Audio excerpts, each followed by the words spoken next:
I'm David Gornoski, and today we have another Things Hidden discussion in store for you. This is returning guest, someone who's been on the radio program A Neighbor's Choice, and now he is making his debut on our anthropology podcast.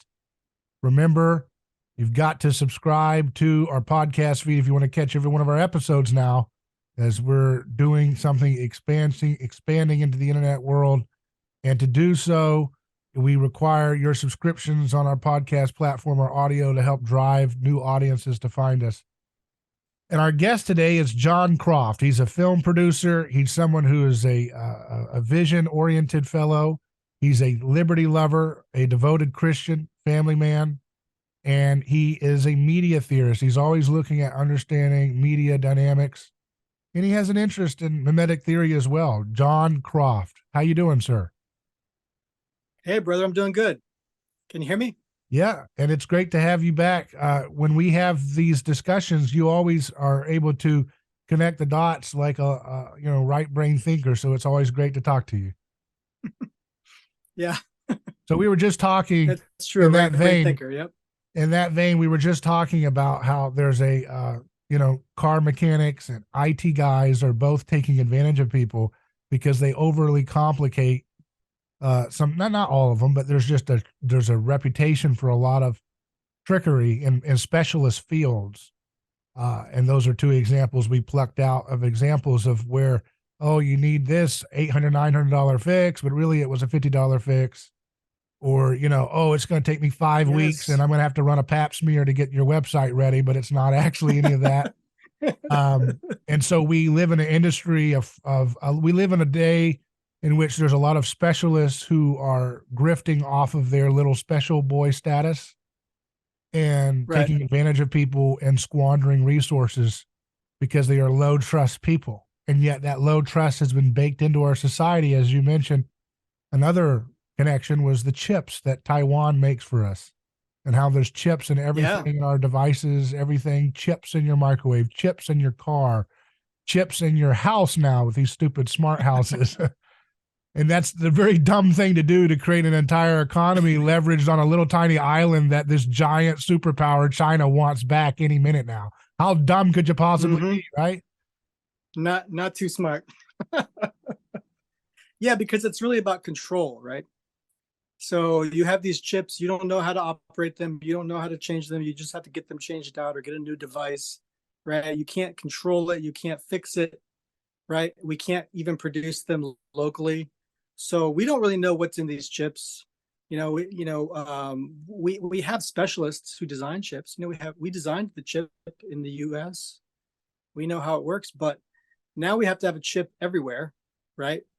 Otherwise it won't work, because let's say we're talking about cars, right? And manufacturing cars, right? But then you have fixing cars. These are different industries. You can't just fix a car like you used to be able to do in like the 50s or the 60s. So now, where America used to be a do-it-yourself kind of culture, you had motorheads and people who would sit in their garage and fix a car themselves. Now this culture has become very specialized. It's a specialized culture, like a priesthood class of people who come in and tell you how it works in the spirit realm, right? This is really how it works. I'll be your mediator. I'll be your go-between. And without me, you don't really have a car. So sorry about that. It's becoming more and more digitized and controlled with electric vehicles. And then now they're going to be able to drive themselves. So you're going to have less and less control over your thing. In fact, they want to make it to where you don't even own your thing anymore. And you just let a service as though it's going to serve you, right? That's what it implies. It's going to serve you. And yet the opposite is often is often the case. So you have less control, even though you believe you have more control. I call this an anti-control economy. So I want to live in an anti-control economy where you can't control your neighbor, and government might be involved in this or might not, doesn't matter. It has to do with industry, right? So you're creating things now. Let's say the way you create things now is with a controlled economy. Everything's controlled, whether it's through the internet or digital or through chips. And you just don't realize how much information you're giving away to somebody through social media or through your, even through the chips in your TV. Like that could be tracking everything you watch, etc. But they still have dumb TVs out there. They call them dumb TVs. I actually think that's smarter. I have a dumb TV. So the question is, why do we now have to manufacture everything with a chip in it? And this requires us to manufacture in places like Taiwan or China, when instead, if we just changed our paradigm, if we thought about manufacturing differently, thought about how we wanted our culture to be, we could just be an anti-control economy. We could create our own devices. We don't need chips in everything. And if they operate, if they function the way we want them to, then why do we need chips in everything? I think it's just people, instead of questioning why we need chips, they just think, oh, we have to defend Taiwan and our international, allies. But they don't think, why do we need chips in everything? We actually don't need chips in everything. So we just assume we do. Well, chips are something that you would create when you're a cartel and you already have a government privilege, like a lot of these companies, car manufacturers, the housing market. It's all government cartelized, and so it's like a cartel. They're just kind of locking down their cartel system. Mm-hmm. Yeah. It's a centrally controlled system, right? So instead of having the freedom with your own devices that you control, right? There are people who talk about this too, where it's like these large companies like Apple, IBM, et cetera, a lot of these companies, and they've been dealing with this since computers, is that they don't even want you to own your own devices and fix your own devices. They want to be able to control it completely. And that takes into question property rights. Like, do you really own your devices? And what they want is, because they have a specialization class of people where they kind of know how to operate these devices, kind of like behind the curtain, right? Oh, don't look behind the curtain, the Wizard of Oz is back there. So instead of allowing you to do that, they want you to remain in your place as a consumer, not really as an owner of things and as a fixer of things. So they want you to believe that you have to trust Hollywood for your entertainment. You have to trust DC for your politics and for your policy making. You have to trust these centralized systems. You have to get your chips from Taiwan. Otherwise you won't have a TV, you won't have a car, you won't have a this, you won't have a that. And none of these things are true. So all we have to do is believe in ourselves. We can make our own things. There's things like 3D printing, a do-it-yourself kind of mentality where people are like, let's just manufacture our own things, right? And if we manufacture our own things in our garage or whatever, I can like, instead of relying on a faulty supply chain system, I can copy a plastic part from my car in my garage with a 3D printer, slap it on my car. I don't have to worry about some kind of huge centralized system of people who want to kind of control me, basically. They didn't have cars with chips back then. They ran fine. Often they were actually more reliable than our cars. Why do we think we need a car that can track our every move, right? And planned obsolescence of parts in a car. I don't think it's really, let's think about this for a second. Is it really godly to make a car that has planned obsolescence? I mean, come on. That's pretty evil. Fundamentally, I don't know, how you could be a Christian and it's a bad mentality for sure. How can you be a Christian? Think about this for a second. How can you be a Christian and create a product where you're like, well, for a couple bucks more, we could let this thing be lasting for the lifetime of the use of the car for many years, many years. But let's just make garbage products that are going to fall apart so that we have constant money. Right. I mean, what a sick, when you really think about it, what a sick, pathetic. Now, obviously things are going to wear down eventually, but to use stuff that's just going to be so garbage, cars should be lasting for 30, 40 years, in a free market or a godly market. Let's just call that a Christ-freed market. Let's call it that. You would have cars that would last for decades and decades without all this stupidity. But we live in such a Absolutely. financialization of our economy that the accountants and bean counters and all the little debt oriented institutions have really just sucked all the energy and life force out of our created things, you know. Amazing. Yes, I mean, our Americanism is really waning as it comes to our philosophy of like a do-it-yourself philosophy in America. And we talk about how we'd like to bring manufacturing back under Trump or whoever, but they don't talk about how we're going to actually do that, except for having some kind of executive order, right? I order you all to bring manufacturing back. This is not really how things work. How things really work, and you can see that by Biden just, basically nixing all of Trump's executive orders, and now they're not there, right? So this hasn't changed anything in our culture. How culture changes, we educate people on why we should have kind of like a 3D printer in your garage, or why you should learn how these things work, and how you should get into manufacturing, and how you should get into building or repairing. Like you were saying, a car should last 30, 40 years, maybe.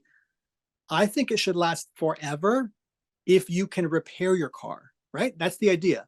Because any part with moving machine parts, the more moving parts you have, the more it's going to break. It's just basic physics. It's going to break, right? It's going to break.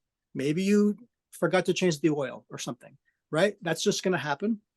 But if you know how to fix it, right, this is not a huge deal. So really, it's not about getting products that are the best products or the best brands. It's about learning how to fix those things. And so it doesn't really matter, really, the brands. What matters is, do I understand how these things work? And I think most Americans have been taught to not look behind the curtain, right? We don't want to look behind the curtain of education. We want to leave education to, quote, professionals, right? Well, guess what? Since COVID, I'm homeschooling my kids. I'm homeschooling my kids now. I've learned so much about it. I've learned I do not need an academic, like public school teacher to teach my kids. The more I've learned about it, the more I've learned that mostly what they're doing is babysitting. Yeah. They're not really teaching my kids. So it takes you a few hours a day to teach your kids. I mean, you learn stuff, but yeah, you're right. A lot of the stuff, if you got 7-8 hours of stuff, that's all fluff for 30 minutes to 2 hours of good nuggets you maybe glean out of that experience if you're lucky as a child in there. And but we've been taught to rely on this huge system outside of ourselves, this specialization priesthood class of people, right? We've been taught to rely on them. That's why we're having a huge institutional collapse today, right? Where our institutions are kind of like, we're starting to feel the betrayal. We're starting to feel the control behind the curtain. And we're starting to realize FDA or whoever is actually trying to control us. They're not trying to protect us, which is what they're supposed to be doing. Like there's they one were never good wait job a second. of government. They were never supposed to be doing it. They were always marketed in a lie.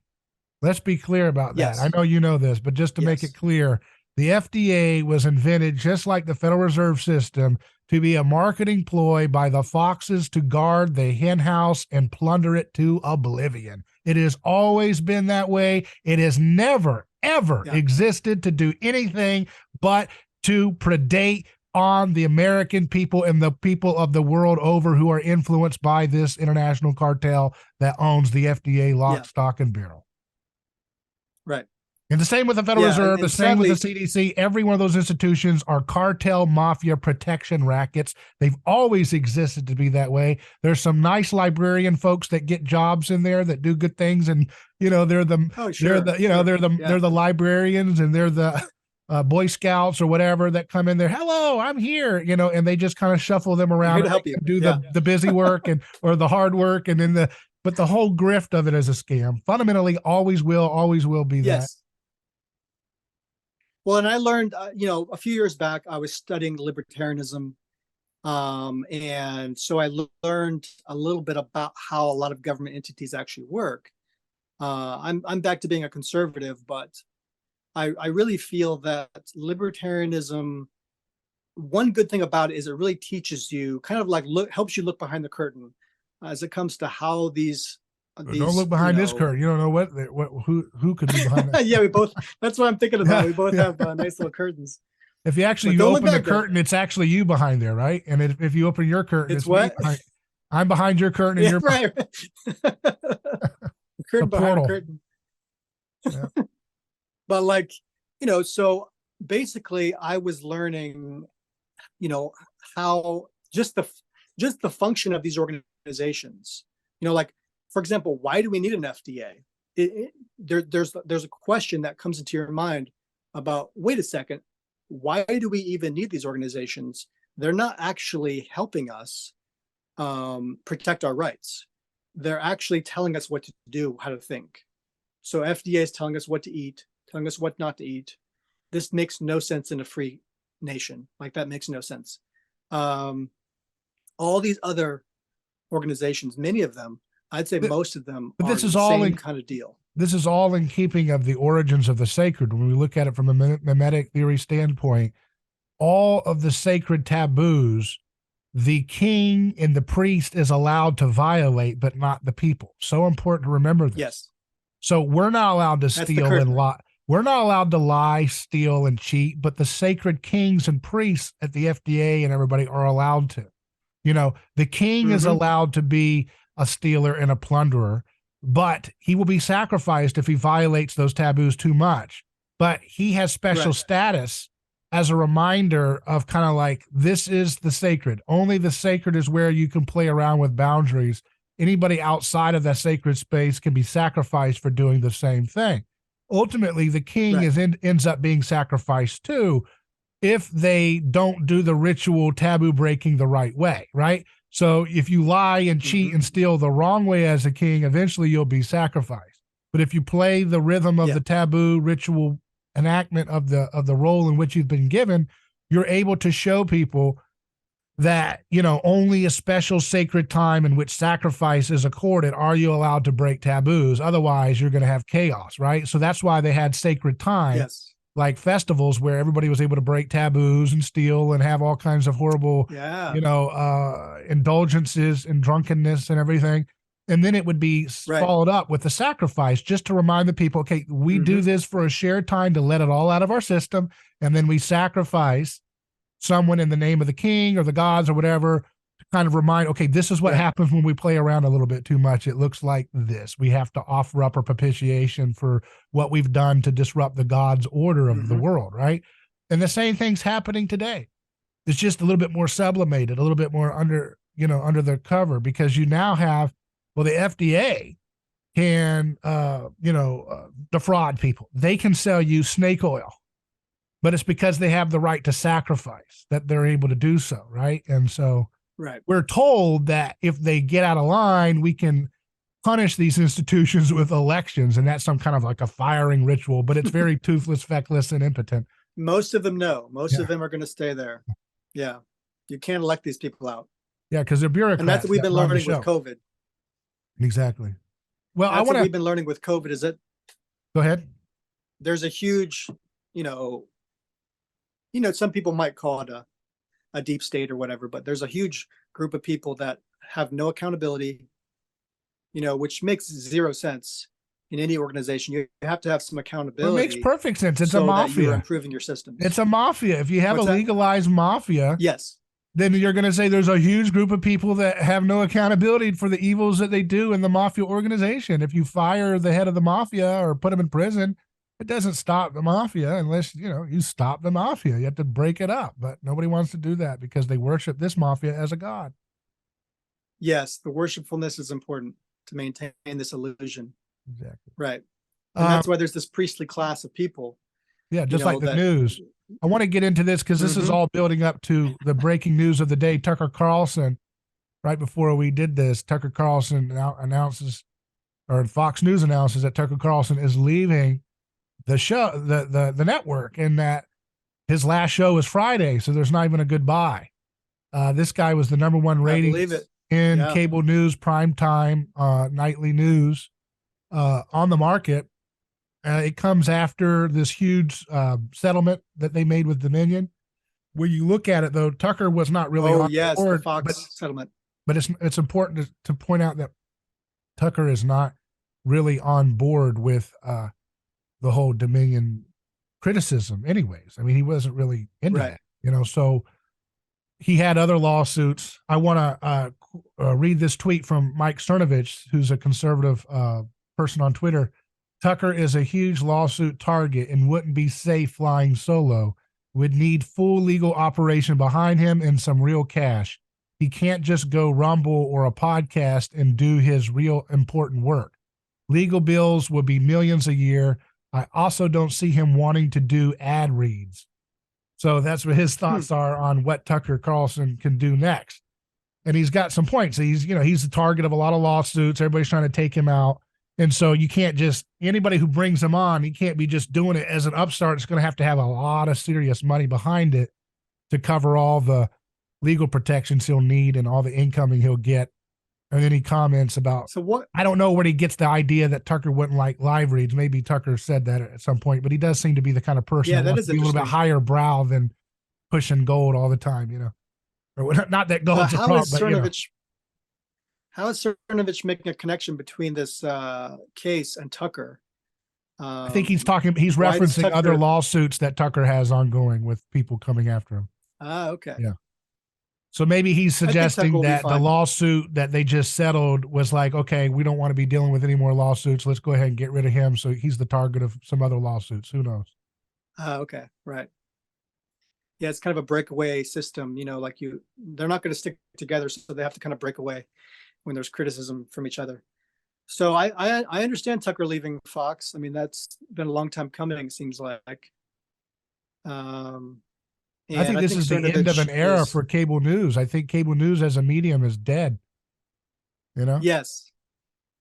I think so. It's been a long time coming for that. And it's just the reality is just coming, you know, the chickens are coming home to roost. You know, Fox is like, you know, at least they have some integrity, not a ton, but compared to a lot of organizations, yeah, you know, you can get political about it, but that doesn't really matter. I mean, these are media organizations who have real cases happening, and but you know, I think Tucker should have left a while ago, frankly. And he's still got a lot of life in him. I don't know. I think I wanted him to stay there as long as possible because I felt like he was a bridge between generations to get the baby boomer and older generation informed about some of the subversive exposure of institutions and wars and so forth that nobody else on cable news is doing. You know, Laura Ingraham, I don't watch her show, but I've seen that Laura Ingraham in clips has had some of the truth tellers about COVID on, but I don't think she's pretty, I don't know, so I don't want to speak out of turn, but I don't know how critical she's been of the Ukraine war. I don't think she's really led on that. She probably has, I think she's generally in a general sense skeptical of intervention, but a lot of people who played that card still went really hard in the paint for us doing stuff for Ukraine. I think that's a huge, massive deception to participate in that. And so, it's too political. Yeah, I think that with his absence, it leaves this massive bridge void where, you know, people in the podcast world are, you know, younger, millennial and younger. And, you know, there's still a lot of many millions of Americans who are still plugged into the TV as their primary their window to the world. And that it's kind of a sad thing to consider. It's also a good thing, but it's sad if I mean, it's a good thing if this hastens the collapse of cable news, which I think it will, but it's a sad thing if it's a slower collapse, because then you're going to have an entire medium with absolutely nothing to choose from in terms of lies. Like Tucker Carlson, you can disagree with him on a lot of stuff, but he fundamentally was really good on telling the truth about the war, about some of the things that government has done to, lie about narratives domestically, and just really understanding even the Right. religious dynamics of what's going on there. He's, Mm. head and shoulders above everybody else that I've seen in cable news. Not that I watch Yes. cable news, but just from what I've seen, nothing stands anywhere near it. It's another wake up call, isn't it? Is it though It's for another baby wake up boomers and call. people who are on TV when they watch TV, are they really going to see his absence as a wake up call? I think so. I Yes, hope so. absolutely. Yeah. Like, why are we here? What are we really getting? What's the quality of the education we're really getting here? And these opinions, they're just opinions. We want people to get a better quality opinion in their head, like a diversity of opinions so they can start to think for themselves. And so that's what they were getting with Tucker, right? There's a little bit of a different voice there. And I was listening to you on radio, for example, and a little bit of a different voice, David, that you have on radio. And so that brought me back to radio, for example. So Right. when you got all the same kind of thing, it becomes kind of old. It gets old, Yeah. like all the same thing. So wherever Tucker goes, and there's a gravitational pull happening towards places like Rumble and these platforms, where Crowder is going there, Russell Brand is going there, a bunch of other people are going there, and you're going to have this. It's just going to continue to gravitate into parallel economies, parallel kind of voices, and these voices are going to kind of intersect with each other less. There's going to be a lot less kind of like intersecting there. We're becoming more segregated as a society. So like I try to tell people, you've said I'm a filmmaker. It's true. I never went to Hollywood. I tried it out. I dipped my toe in Hollywood, and I said, "Ooh, that's a bit too much for me." And so I tried to make solutions here, and I try to tell people, just unsubscribe from Hollywood. Unsubscribe. Don't have Netflix. Don't have Disney Plus. Don't have these other people. Speak up against them, because they're propaganda. That's all they are. They're propaganda, and I don't mean to like minimize that, but if you look at the messages and you look at the stories are not vital or vibrant. They're not new and interesting. They don't have anything to do with our lives. They have to do with what they're doing. They live in a bubble. And this bubble is not seen as propaganda. They don't see it as propaganda at all. They see it as they're just talking about their own lives, but their lives are becoming extremely insulated from the rest of the country. And they've been telling us this for years. They've been telling us that we're a flyover country. They've been telling us that our voices don't matter. They've been telling us that as fans, we can't say we don't like a movie. Like we can't like Star Wars or whatever. We're supposed to like it.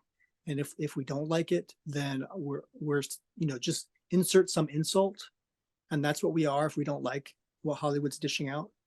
And so this is not a normal relationship. This is kind of an abusive relationship that we've got with Hollywood. You have to unsubscribe from them, and lately it's been like a corporate problem as well. Corporations in general, major corporations, have become very insulated from the public. They don't feel that the public's voice really matters to them. And so you have, it's not that you have to change them, you have to make them change the way they think, whether it's Anheuser-Busch or some other company. You don't have to change the way they think. All you have to do is tell them, you know what, I'm done. Like I would rather go somewhere else. I think it's no coincidence that it took a very conservative Japanese company that's almost, no, it's about 140 years old, maybe, Nintendo, to blow up Oh yes, expectations at the box office like nobody's done in a long time. with Mario Brothers. Yeah, the Mario Brothers, because this is a company it's got a huge savings account, very conservative company. So they're not like Sony. Sony's very integrated into Western Hollywood, right? With movie making and everything. Right. And a lot of these companies, Japanese companies are very debt oriented, and in the sense of like Yeah. the ones that have had a play here in America. You think about Sega as a more of a desperate company, but when you look at Nintendo, this is a very, very capital rich company, and Yes. it's Yes. it's from a country, Japan, which is not as debt dependent on Western banks and Western, capital structures and everything like that. Because this is a company that can say, okay, we'll do a little bit of this girl boss stuff, or whatever this stuff is, but we're not doing the Mm-hmm. whole full stupid thing. Like I'm sure there was a lot of conversations between the Illumination company, which likes to go along most of the time with, uh, the typical Western mind virus, but not as far as some of the other ones. They're a little bit more moderate. But Right. there was probably tension there, and Nintendo probably said we're not going the full way Sure. because they're not as infected by the Western mind virus of victimism. Yes, They're more Japan is a insulated unique from it. place culturally. Japan is a unique place culturally. They're more isolated. They've been that way for hundreds of years. Their culture is very rich. You know, in a way, this has benefited them so that they like with manga, for example, they don't feel obligated to change their manga for anybody. Like they don't care. They're just gonna keep making their stuff. As it comes to Mario Brothers, this is what a Sony production, No, but I think the owners and it's these an people are Illumination. still It's not Sony, it's Illumination, right? Illumination. Yeah. Okay, yes, thank you. Um, but yes, that's right. You were mentioning Sony, but yes, it's a very I'm saying American that, yeah, I'm company, saying that actually. unlike because I was going to say it took a Japanese company to make a movie that was this not woke and successful in recent years, and I illustrated that by Sony is a more Western integrated company, right? So it's got more of Yes, Hollywood's tentacles and mind virus infecting it, and I would say yeah, probably maybe Sega because Sega's not as financially capital rich as Nintendo, so they're more needy in needing to play by the rules of the hmm, Western mind virus infected Hollywood, right? But Nintendo has a little bit of they have a little bit of leverage, right? Because they don't need it. They've got tons of money in the bank, and they can say, "No, we're going to do it exactly. this. We're going to do it the way we want to do it," and we have the brand power to not need you. Like we don't need you. Hmm. We need you in terms of the know-how of distributing a film in America, but we don't really need you for uh, you know, and I don't think it was by accident that they chose someone like a Chris Pratt, who's very popular in the blue That collar, was a good decision. middle class Good America. decision. Yeah, That was a statement saying, we're not playing the Hollywood woke game. If you look, if I the way I looked at it, anyways. yeah. You could say he was more broadly liked Yeah. around the country as opposed to only in circles in Hollywood. So more Well, broadly liked he's around the hated and country. he's hated by the woke left. Every time his name is mentioned, they get mad, because it goes to But I mean, you have to be paying attention to that to really know that. yeah, Like you have to be on the Twitter sphere or something like that to really care about that. But like Chris Pratt, generally speaking, is very well liked around the yeah, country, and I think that that's what they noticed. They noticed that. It's like Tom Cruise and Maverick, right? Like Tom Cruise is very well liked around yeah, the country, not necessarily in all the circles in Hollywood, but like really, like I don't care. What I care about is my movie, my story. Is it getting well communicated? yeah, And thankfully, Nintendo is still very controlled by the people who really own it and who yeah, control it in Japan, not exactly. in Hollywood. Not the banks, So not all this other stuff. yes, And that's so important because when you have that kind of financial freedom, you can do things that are more true to you. So you don't have to have stupid stuff subverting Mario and doing all this dumb stuff. Now they did it a little bit, but they couldn't get away with much. Um, and I think that's an it's for important kids. moment. I want to give a parallel to, for years the conservative right was saying we got to do something about social media and all the bias.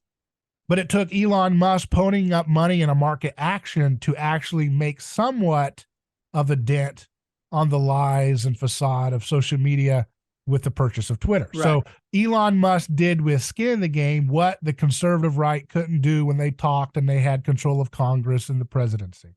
And the same thing goes for I'm going to point out Ron DeSantis and Mario. Ron DeSantis said, "Oh, I'm going to get Disney. I'm going to tame their wokeness," but it took Shigeru Miyamoto has more leverage. That's the creator of Mario. Shigeru Miyamoto has more leverage. Not that that was his intention, or maybe he, you know, I'm just saying he has more leverage in moderating the wokeness of Disney than political action, because he's got skin in the game. He's got a character with real attachment for generations of people. And so he can cash in, so to speak, his institution, Nintendo, can cash that in a way that moves the needle against the mind virus more effectively than politics. So I just want to say, score 2 points and serious points for market action over the Mr. Little Caesars game that we always have to play, waiting market for our Little Caesar to save us, waiting for our Little Caesars and the right to save us from social media. Elon did a better job than that. Not that everybody's got a lot of questions about what he's going to do with Neuralink. I don't care. The point is, from an objective standpoint, Elon's skin in the game, market action did more substantially than Trump and any Josh Hawley or any of these little people that talk about doing something about social media through politics. And Nintendo and Shigeru Miyamoto did more through market action to kind of shake the foundations of the woke malaise in Hollywood family programming than anything the state of Florida did or Ron DeSantis. So that's clear on that, you know? Yeah, you could say that. I mean, they're different paradigms, right? One is competition and market action, like you were saying. The other is control. So can we somehow establish some state control over what Disney is doing? That's a little more difficult, especially when you're, you know, this is supposed to be a free country, you know. So and when you're talking about the state versus some entertainment company, it doesn't make a lot of sense for people necessarily to see the state coming in and telling us what to think. But that's what I'm saying. Mario did a better job as a competitor to the House of Mickey Mouse than some political attempt to try to take control through state. Yes. That's my point. Yeah. We have to remember that when we're talking about entertainment, media, we need competition. We need better market choices. That's why I tell people you have to unsubscribe from bad media. And then what you do is you have to find people who are actually making better media. So this is where my Media Moses project comes in, and many other projects come in that are trying to do a better job at entertainment and you know, news media and you know, this kind of stuff, because this is the fabric of our culture, really. It's what we believe, what we listen to, how we think. All these things can be manipulated through media. So you know, why would we allow ourselves to be manipulated by people that there's no facts there? There's just a bunch of opinions. And so things like Tucker Carlson moving, it's another wake up call to say these old legacy organizations are failing because people are starting to tune out. They're starting to unsubscribe. They're starting to leave. But they're starting to gravitate to new places. And the thing is that top heavy institutions like cable news outlets have a hard time adapting to a landscape in which the truth can expose the lies of these wars faster in real time than the previous era. And that's what makes them have a hard time keeping a Tucker Carlson on their program, because it costs a lot of money. You get penalized in cable news business for telling the truth. So important, right? When you have such a cozy relationship between media muppets and government bureaucrats on every other program, and then you have someone who is talking completely out of turn on the matter of war, which is the lifeblood of the state. And when you have them, you know, nervous about that, how fragile their myths are. And so then you're going to make them the target of a lot of special interests with law firms who are going to say, hey, you know, my buddy profits from that war. We got to shut that guy up. Or look for any dirt you can. What did he say at that restaurant last week? Anything, you know, anything you can get him. Any comment, you know, any statement. Because war is the health of the state. And all of this stuff is dependent on the myths maintaining the appearance of unanimous consensus. And so it's extremely Right. expensive for these top-heavy advertisement dependent institutions to pay for a truth teller, because he's going to be bombarded with, nobody's suing. Not a lot of people are suing the people who are the good company men promoting the FDA lies, the CDC lies, the war lies, the Ukraine lies, the gender whatever lies. Not a lot of people suing those people. Right. So those are not as expensive. Costs money But to they're sue just people. bad. But they're bad for ratings. But what happens is they're bad for ratings, but they're good for money laundering the corporate welfare queens of the state, like Raytheon. They can sponsor these these liars. You know. Yeah. Yeah, like you were saying, war is the health of the state. You know, like I think a lot of people just haven't got to that point yet where they're understanding what the end game is of these organizations. And so for me, I don't just believe what people tell me. You know, like I was saying, I was a libertarian for a while and studying these things. So this is what people would say when they're libertarians, and they would study how, you know, the war, the military industrial complex and things like this. But I'm not one of those people who just says, okay, well, that's the truth then. I had to like look at the breadcrumbs and say, how is this the health of the state? That doesn't make a lot of sense. Why is this a helpful thing? So I really think it's ultimately about control.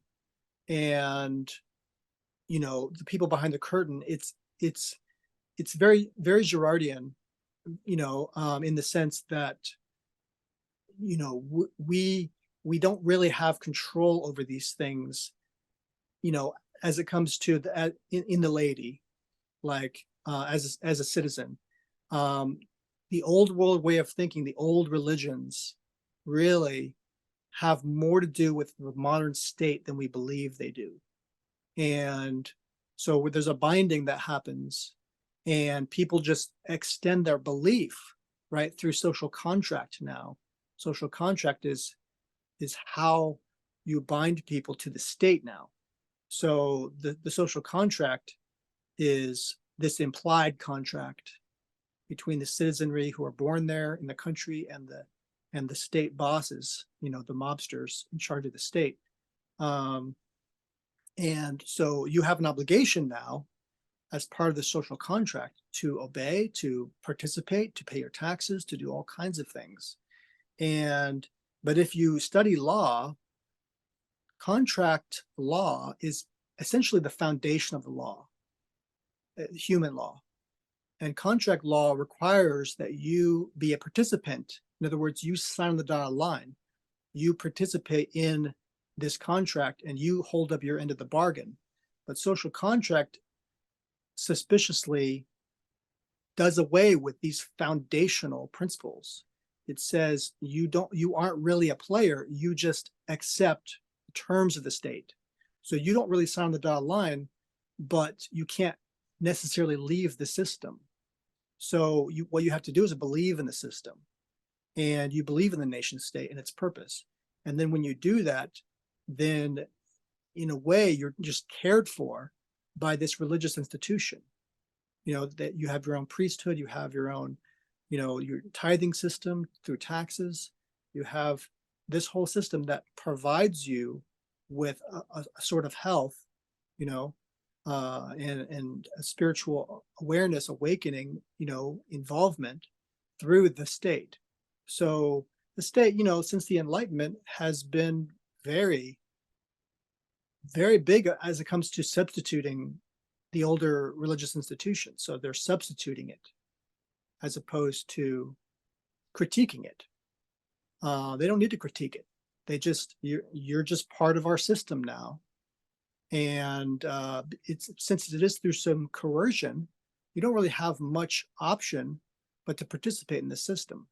So instead, what we have to do is, and this is what I loved about America, is that at least America, what America does at least is it allows you to participate on your terms to some degree and say, well, I'm somebody who wants this. Maybe I want, you know, so that you participate through voting, right?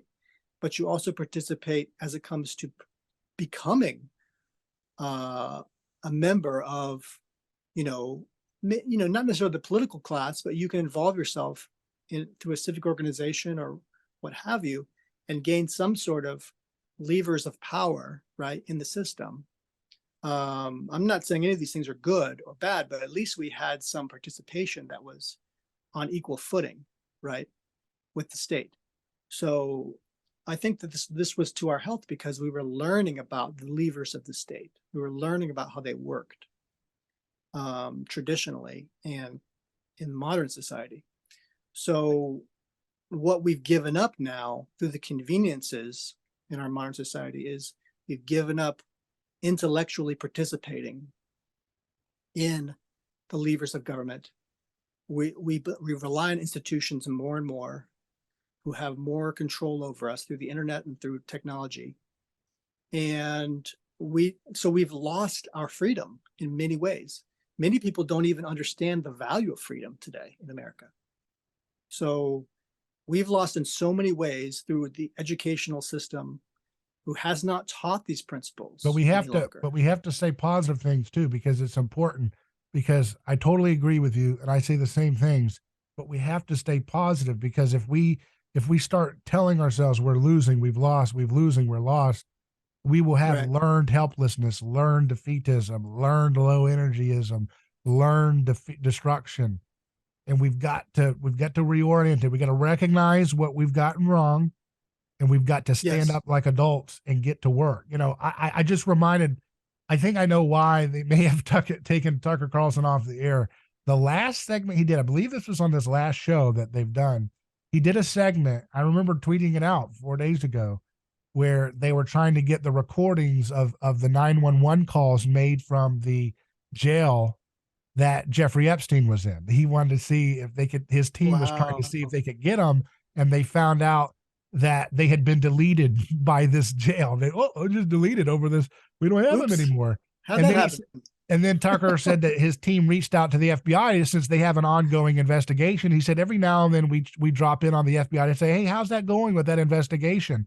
And so they asked, his team asked them, do you have any recordings of those tapes? Next week, Tucker Carlson is gone from television. So it seems as if maybe he got a little too close to the MVP of woke Washington, Mr. Jeffrey Epstein, and what happened there. So, I mean, that's the sausage making. Flew too close to the sun. Mickey Mouseketeer, cable news facade that, everything's just, I mean, this is a nasty, snarling, evil, malevolent network of fake information. This is psychological warfare of the highest order. He also had Robert F. Kennedy Jr. on prime time, and here's a guy who's talking about, the intelligence agency's relationship to killing his uncle. And, Tucker was also the only guy breaking the news from a source saying that, they looked at the files that have not been released on JFK, and he was killed by our government. So, this is too much. I kept wondering, I was like shocked, like, how are they allowing this guy to still say this stuff on TV? And here we go. It's gone. So the revolution will not be televised. That's for sure. There is one negative thing about him leaving Fox is that a lot of the prestige that Fox gives him might rub off. Like he might become like a Russell Brand type figure that's like fun to watch, interesting, conspiratorial, etc., but not necessarily real journalism. But that's what I mean. But that's what I mean, though, when I say the sadness of the boomers and all that, because that off-brand feel that podcasts, even Rogan, who has a bigger audience than Carlson, but it still feels off-brand because we still live in a culture dominated by elites who are older, right? And so they kind of still set the precedent and the taste. They set the taste of what's considered legit and what's considered off-brand, right? And so Blockbuster in the cable news metaphor is still the top dog compared to streaming content in this metaphor. And so that's the problem, right? Is that it's just like when I was on radio, right? It puts a certain kind of, prestige or validation. But, the problem is that there's not enough institutional muscle and capital flowing to, a cable news. I mean, you had Newsmax and OAN, but they clamped down on stuff a lot. I mean, it seems like too. So and they get taken off of different, satellite providers and stuff when they talk off script. So it's a pretty controlled thing, and it's all about psychologically manipulating people to accept their control and to be good little cattle for corporations. And Tucker was a problem. He was talking about he had Tulsi Gabbard guest hosting, he had Robert F. Kennedy on, he had the COVID truth tellers. He was talking about the products that are brought to you by the company. That's a big deal too. Yeah, advertising. So, and then the war thing. I mean, he was just hitting every sacred cow just about in the discourse of our time. So that's bound to catch up at some point, But maybe that was the call. Maybe that when he called, he said, "We call the FBI. We have not heard back yet." And the call went from the FBI to Murdoch saying, "Okay, you want us to do some more lawfare here through our buddies or what?" Right. Makes me think of James O'Keefe. Yeah. But I mean, this is inevitable, right? O'Keefe had to start his own thing. Tucker has to start his own thing. Yeah, I hope he creates a podcast network. I hope Tucker creates his own podcast ecosystem. That would be wonderful. Eventually, the boomers are going to have to start paying attention more and have to start learning how to use Rumble and these other platforms to really participate. They don't have to have a smartphone, just go on the computer, but at least do something more than just turn on cable TV and believe whatever is being shoved down your throat. So the good thing about this is it causes more rumblings in society that say, hey, another sign that something's not right in regular mainstream news, and something's going, something's a little off color. And so Tucker's just another example. And a lot of people I know that listen to Fox and watch Fox were doing it because of Tucker and because of maybe Gutfeld or somebody, and that was it. They didn't watch the rest of it. So they're going to be gone. So, I think this is a good thing. It's inevitable for this to continue happening. And I just think we have to form new platforms.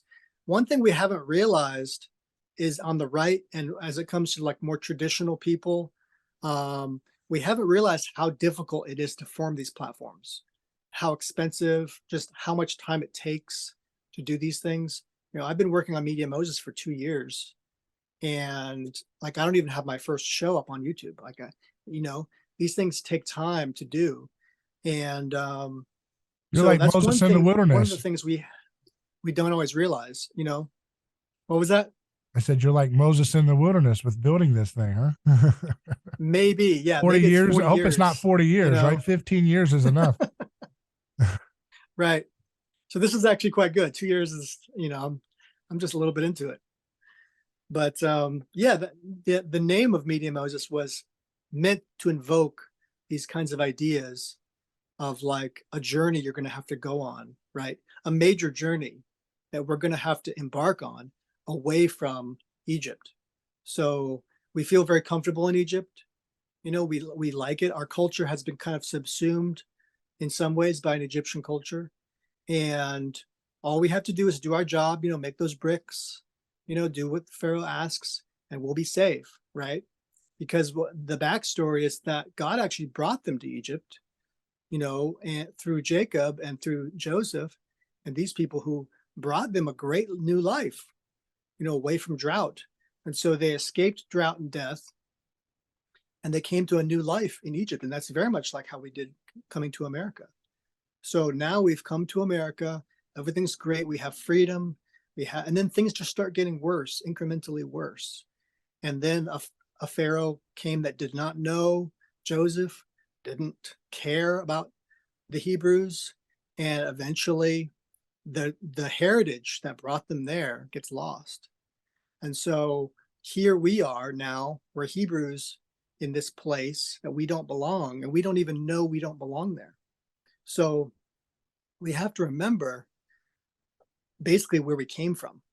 Yeah. And so the great thing is that we have a story already that guides us to leave Egypt, that tells us why we have to do this. And so there's going to be a long exodus out of Hollywood.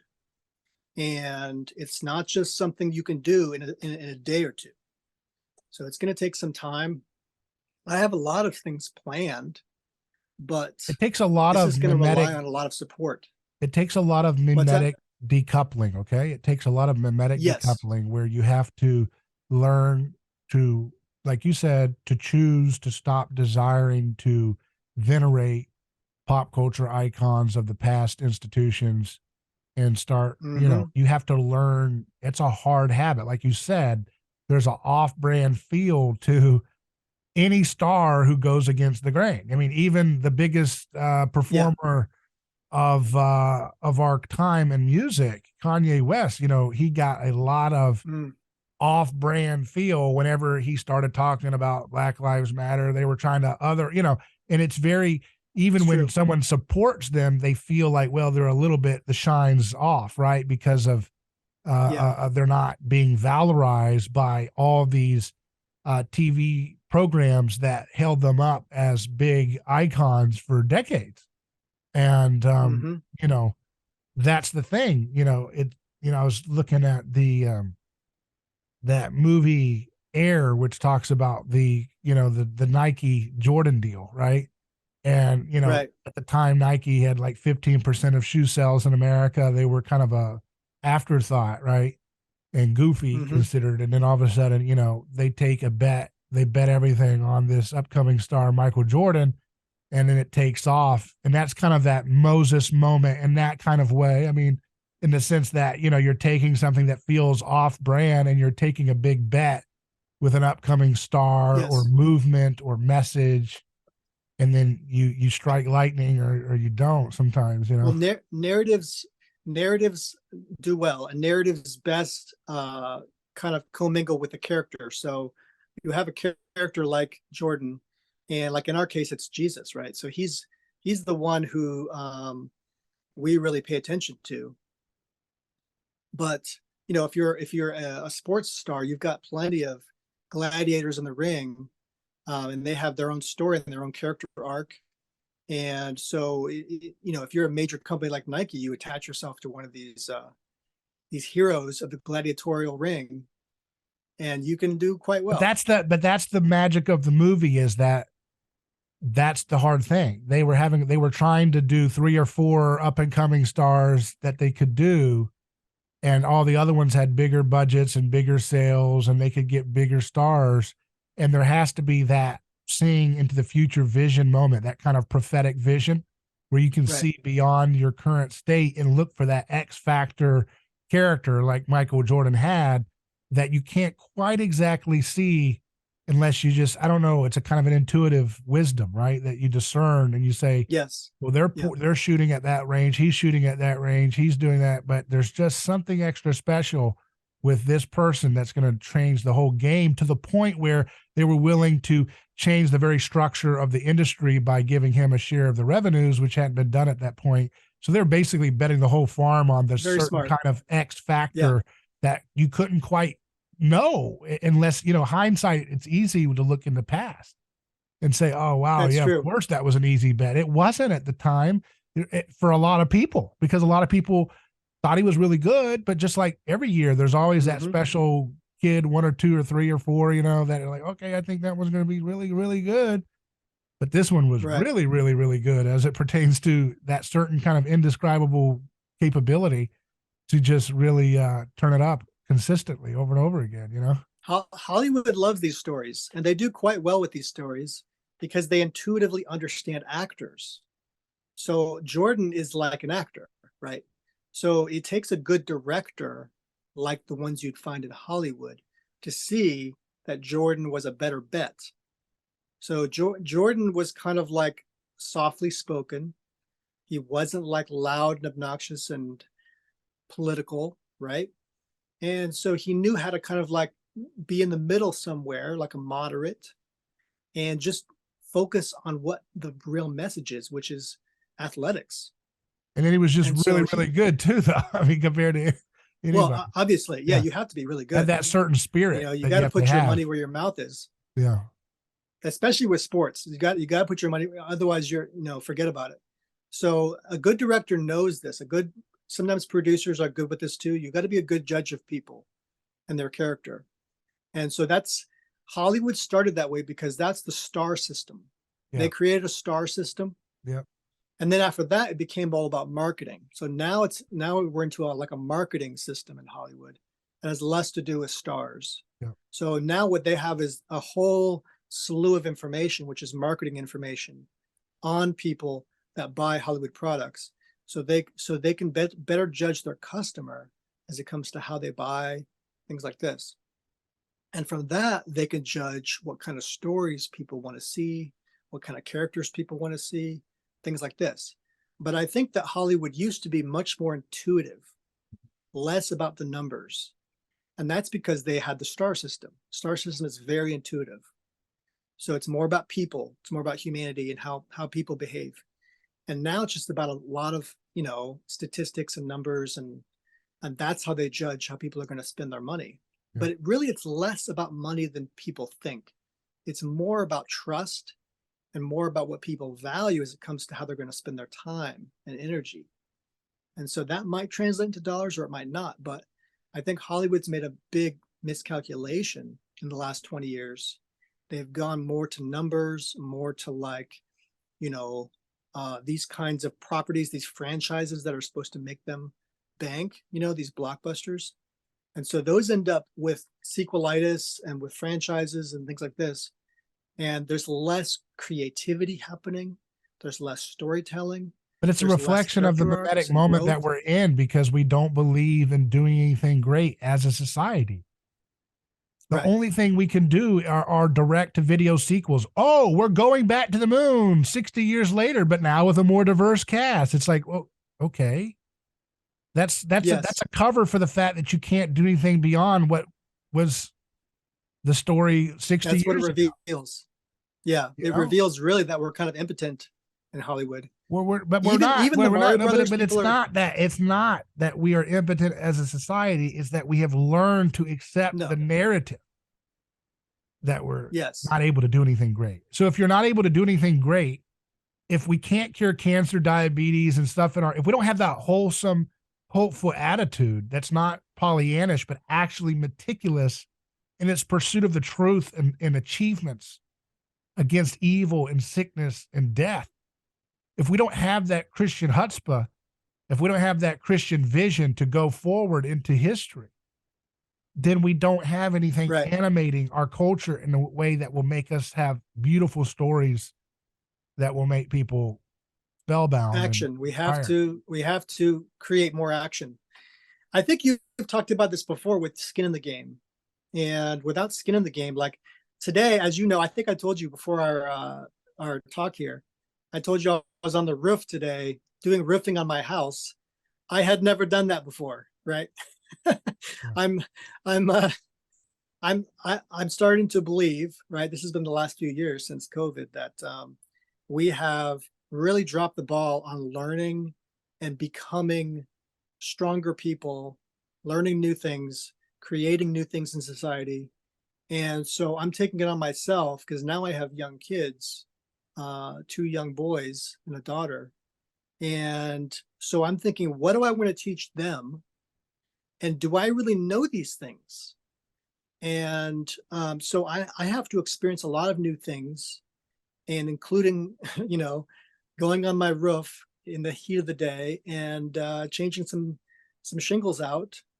And I think that we just rely, like before I was talking about a priest class, we rely on this priestly class to do everything for us. And what we should be doing is learning it ourselves, putting sweat equity into things, and taking risks. So Hollywood can't take risks. So many of us can't go on a roof and take a risk. And we need to stop relying on somebody else to tell us who our identity is, and kind of find your identity in Christ, find your identity in who you are as it comes to what you're doing, right? So what you're doing really is who you are.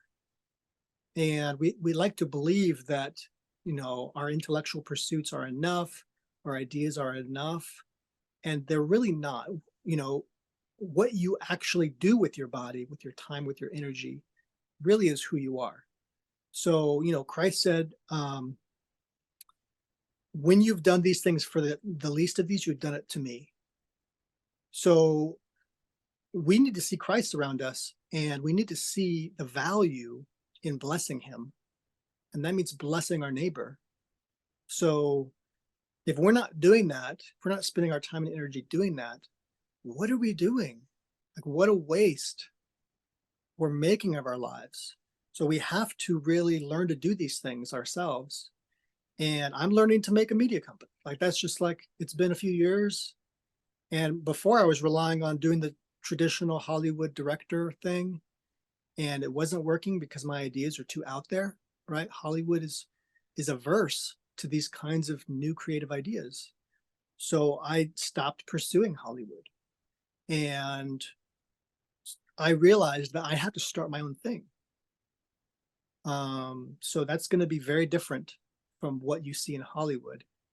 And it might start with just a podcast or something, because I like dialogue with people like actors. When I was shooting films, I enjoy that. But most of all, I like the honesty that comes from community and from discussion. And so I think people need to continue to go down this route of, with like alt media, to discuss, like Joe Rogan and these people, to discuss things openly and honestly, and be willing to say things that are considered risky or strange or whatever. And we need to realize that's okay to do that. It's okay to even make mistakes and say things that are shocking, even to ourselves, and then say, I don't know if I believe that or not. Maybe I misspoke. But this does not make us bad people to do this, to go through this process, make bad art. You're not going to make good art till you make bad art. That's just the reality. So we have to make a lot of mistakes. I have to be able to go up on a roof and damage something before I learn how to do it correctly. So I think we all need to start doing that kind of thing, and maybe leaving Fox like Tucker Carlson, or maybe going out on our own and, or buying a house or something a little risky, and making our own thing happen, teaching our own children. These are things that the society we have now kind of balks at. They don't, that you kind of become a weirdo to say, I'm not going to accept what the FDA tells me, or I'm not going to accept what all these people tell me. I'm going to study it myself. And a lot of people don't like that. That's why I'm not an academic, David. Like, I was an academic for years, and you did well. And I tried it, and too many people were telling me how to think. And whenever I questioned it, they didn't like that. They gave me a bad grade.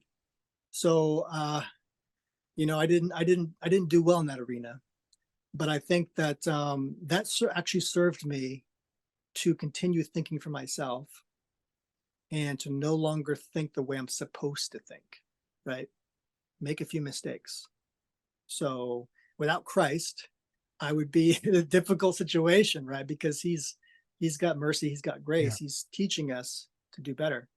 Well, that's why, so you very well said. And I think, like you said, most people don't want to face the social isolation of being excluded from making bad art that someone's going to laugh at for the rest of your life on YouTube clips, or saying something that was not the best way to say something, or inappropriate, or whatever, mean, or whatever, or doing something that gets them to lose their nice job. And everybody's leveraged by debt. Everybody's leveraged by mortgages and car payments and stuff. Most people are, and and so people are very in a fragile situation, and it's difficult for people to experience that social death, which feels like a down payment to the finality of death. But Jesus has defeated both, right? Jesus defeats the physical death through resurrection, and that resurrection also frees us from living under the domain of social death and the fear of it, which is the scapegoat mechanism, right? So scapegoat mechanism excludes us socially, as Jesus was forsaken, and yet God stands in solidarity with him. And now all of history will be warped into the direction of healing from social death and physical death and spiritual death, all being reconciled. So that's the hope that we live out every day. I really appreciate you coming on, Jon. It's been a pleasure. Me too, bro. Thank you.